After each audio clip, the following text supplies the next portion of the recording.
Hello दोस्तों, welcome back to my YouTube channel. आज हम कुछ ऐसे क्वेश्चंस को लेके आए हैं जो काफ़ी डाउटफुल रहे हैं। इसके आंसर बच्चे गैस नहीं कर पा रहे, इसके क्या हो गया। टीचर्स ने भी कुछ यूट्यूब पे गलत आंसर बताए हैं, तो आज उनसे रिलेटेड कुछ क्वेश्चन हम डिस्कस करते हैं। कुछ शॉर्ट वीडियो बनाएंगे, थोड़ी देर में इसको ख़त्म करेंगे और कुछ कोई बकवास नहीं करेंगे। टोटल जो क्वेश्चन निकाले हैं मैंने वो NCERT बेस पे बता रहा हूँ। ये क्वेश्चन जहाँ तक आयोग को सही मानने चाहिए और उनका यही आंसर होगा। चलिए स्टार्ट करते हैं। पहला क्वेश्चन है, किसने कर की नई व्यवस्था के विरुद्ध शोषणकारी शक्तियों का विरोध किया? तो ये होगा उपयुक्त में से एक से अधिक। ये आंसर क्यों होगा? क्योंकि यहाँ पे दिया गया है कि किसने कर के विरुद्ध नई व्यवस्था का शोषण किया। तो कर के विरुद्ध संथालियों ने भी विरोध किया था। वो किया था कि उनकी ज़मीनों पे दूसरे लोगों को दी जा रही थी, अंग्रेज़ों को दी जा रही थी, इसलिए विरोध किया था। लेकिन छोटा नागपुर जनजाति और खानादो जनजातियों ने सिर्फ कर के लिए विरोध किया था। तो इसका आंसर हो क्या? उपयुक्त में से एक से अधिक। नेक्स्ट क्वेश्चन की तरफ चलते हैं। नेक्स्ट क्वेश्चन हमारे पास है, बिहार का उग्र नेता कौन है? तो बिहार का उग्र नेता में स्वामी सहजानंद सरस्वती। स्वामी सहजानंद सरस्वती क्यों? क्योंकि स्वामी सहजानंद सरस्वती जी ने 11 अप्रैल 1936 में अखिल भारतीय किसान सभा का बनाई थी और उसके बाद 1929 में इन्होंने सोनपुर में एक किसान सभा बनाई थी और हर आंदोलन में भाग लेते हैं। और NCERT में भी यही आंसर दिया और आयोग ने भी इसी आंसर को सही माना है। अगला क्वेश्चन है, पर्वतीय क्षेत्रों के पक्षियों में अधिकतर प्रजातियां किस जंगल में निवास करती हैं? तो NCERT में दिया गया है कि पर्वतीय क्षेत्रों में कौन कौन से जंगल पाए जाते हैं। तो वहाँ चीड़, अल्पाइन जैसे जंगलों की बात की गई है। तो इसका जाहिर सी बात है, इसका आंसर होगा चीड़ के जंगल। आंसर क्या होगा? चीड़ के जंगल। नेक्स्ट क्वेश्चन की तरफ बात करते हैं। यहाँ पे क्वेश्चन दिया गया है, NM का भाई है, KM की बहन है, PO का भाई है तथा ON की बेटी है और P का चाचा कौन? देखिए चाचा पूछा है, इसने पूछा है चाचा कौन है। तो यहाँ पे हम डिसाइड ही नहीं कर सकते कि M का जेंडर क्या है। जब M का जेंडर ही डिसाइड नहीं कर सकते तो उसमें आंसर बन जाएगा उपयुक्त में से कोई नहीं। क्या बनेगा? उपयुक्त में से कोई नहीं। अगला क्वेश्चन हमारे पास है, विभाजन के समय किसके शासनकाल में बंगाल के विभाजन को वापस लिया गया था? तो देखिए यहाँ पे हम लोग लॉर्ड हार्डिंग के साथ जाएंगे, क्योंकि लॉर्ड हार्डिंग द्वितीय के शासनकाल में वापस किया गया था। तो कुछ टीचर बता रहे हैं कि इसमें से कोई नहीं होगा, लेकिन यहाँ पे कहीं मेंशन नहीं किया कि लॉर्ड हार्डिंग फर्स्ट है या सेकंड है। इसलिए इसका आप लॉर्ड हार्डिंग जो भी आंसर लगा के आया है वो अपना नंबर 1 जोड़ सकता है, क्योंकि अगर यहाँ पे मेंशन किया होता लॉर्ड हार्डिंग फर्स्ट तो ये आंसर गलत हो जाता। ओके, और आयोग ने भी इससे पहले क्वेश्चन पूछा है तो उसने भी लॉर्ड हार्डिंग ही माना है आंसर इसका। अगला क्वेश्चन ये काफ़ी डाउटफुल रहा है, खाद्य संकाय में कीटभक्षी पौधों के पौष्टिक स्तर का नाम है। तो उसने पूछा है खाद्य संकाय जो कीटभक्षी पौधे होते हैं तो उनके पौष्टिक स्तर का नाम क्या है। देखिए, जो कोई भी पौधा जो फोटोसिंथेसिस करता है उसको क्या हम बोलते हैं? उत्पादक बोलते हैं।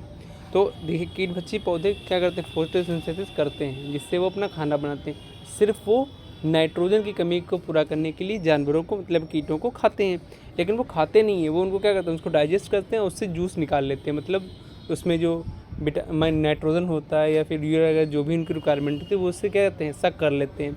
और जो द्वितीय उपभोक्ता है वो उस चीज़ को पूरा खा जाते हैं। जैसे आपने देखिए, कोई मेढक किसी कीट को खा रहा है तो उसको पूरा खा जा रहा है, ना कि उससे कोई जूस निकाल के सक कर रहा है।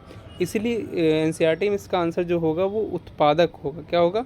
उत्पादक, क्योंकि ये अपना खाना खुद बनाते हैं। ये ऑटोट्रॉप्स हैं, हेट्रोट्रॉप्स नहीं। जो हेट्रोट्रॉप्स होते हैं उसको हम द्वितीय उपभोक्ता में रखेंगे। ओके, इसका आंसर उत्पादक होना चाहिए। नेक्स्ट क्वेश्चन पे चलते हैं। ये क्वेश्चन डाउटफुल तो नहीं है, लेकिन मुझे लगा कि क्वेश्चन लेना चाहिए। कांग्रेस समाजवादी दल की स्थापना कब हुई है? तो ये अप्रॉक्स हुई थी मई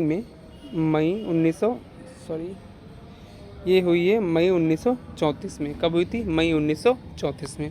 इस क्वेश्चन में कुछ खास नहीं था, ये मैंने ऐसे ही ले लिया। अगला क्वेश्चन देखते हैं। हाँ, ये क्वेश्चन थोड़ा डाउटफुल क्वेश्चन रहा है कि शीत ऋतु में तमिलनाडु के तटीय क्षेत्रों में वर्षा होने का कारण है। तो देखिए, इसने पूछा है कि तमिलनाडु के तटीय क्षेत्रों में वर्षा होने का, तो हम लोग जानते हैं वो लौटते हुए मानसून होते हैं। अगर यहाँ सिर्फ लौटते हुए मानसून दिया होता तो हम इसको टिक मारते, लेकिन लौटते हुए दक्षिण पश्चिम मानसून, इसने डायरेक्शन भी दे दी। तो जब डायरेक्शन दे दी तो इसका तो चेंज हो गया। तो वो कौन से मानसून है? उत्तर पूर्व के मानसून। जब लौटते हुए मानसून का दूसरा नाम क्या है? उत्तर पूर्व मानसून। तो इसमें आंसर होना चाहिए उपयुक्त में से कोई नहीं। इसका ये आंसर जो भी लगा के है वो अपने 1 नंबर ऐड कर सकता है।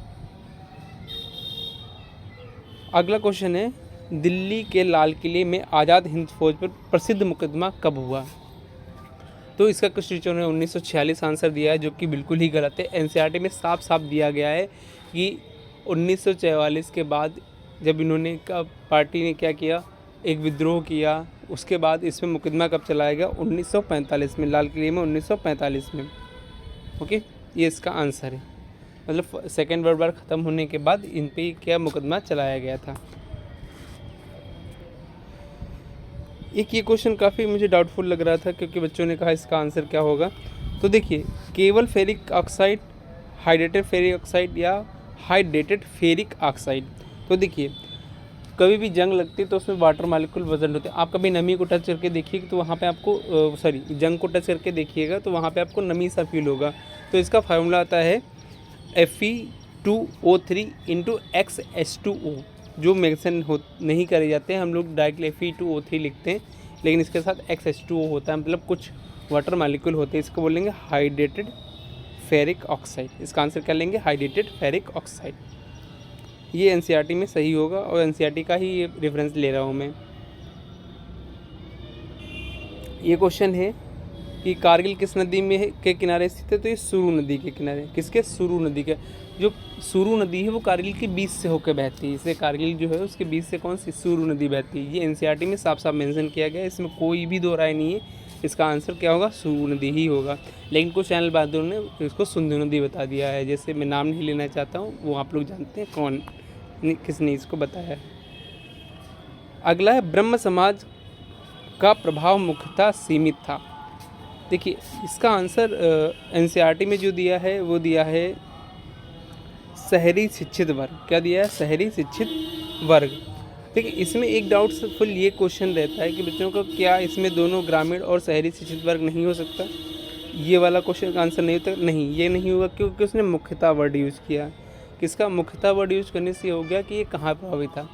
तो ज़्यादातर ये अंग्रेज़ों ने अप्लाई करवाई थी, मतलब ब्रह्म समाज राजा राम मोहन जी राय जी का था, तो वो अंग्रेज़ों से जुड़े हुए थे। तो इसका प्रभाव ज़्यादातर क्या पड़ा? शिक्षित वर्ग पे पड़ा, वो भी शहरी शिक्षित वर्ग पे इसका प्रभाव ज़्यादा देखा गया। तो इन्होंने मुख्यतः पूछा तो शहरी शिक्षित वर्ग। अगर ये मुख्यतः वर्ग नहीं होता तो हम दोनों ग्रामीण और शहरी शिक्षित वर्ग को लेकर चलते।